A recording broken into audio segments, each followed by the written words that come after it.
اور ہم نے لقمان کو دانائی بخشی کہ اللہ کا شکر کرو، اور جو شخص شکر کرتا ہے تو اپنے ہی فائدے کے لیے شکر کرتا ہے، اور جو ناشکری کرتا ہے تو اللہ بھی بے نیاز ہے، لائق حمد و ثنا ہے۔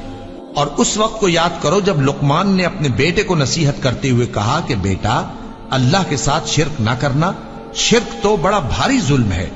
اور ہم نے انسان کو جسے اس کی ماں تکلیف پر تکلیف سہ کر پیٹ میں اٹھائے رکھتی ہے، پھر اس کو دودھ پلاتی ہے، اور آخر کار 2 برس میں اس کا دودھ چھڑانا ہوتا ہے، میں نے تاکید کی ہے کہ میرا بھی شکر کرتا رہے اور اپنے ماں باپ کا بھی،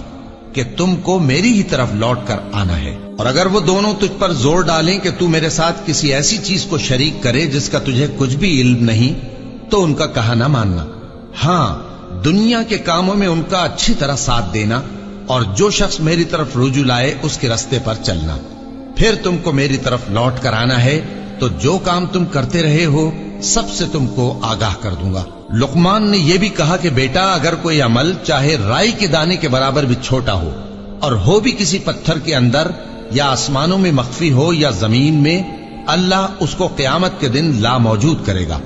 کچھ شک نہیں کہ اللہ باریک بین ہے، خبردار ہے۔ بیٹا، نماز کی پابندی رکھنا اور لوگوں کو اچھے کاموں کے کرنے کا مشورہ دیتے رہنا، بری باتوں سے منع کرتے رہنا، اور جو مصیبت تجھ پر واقع ہو اس پر صبر کرنا،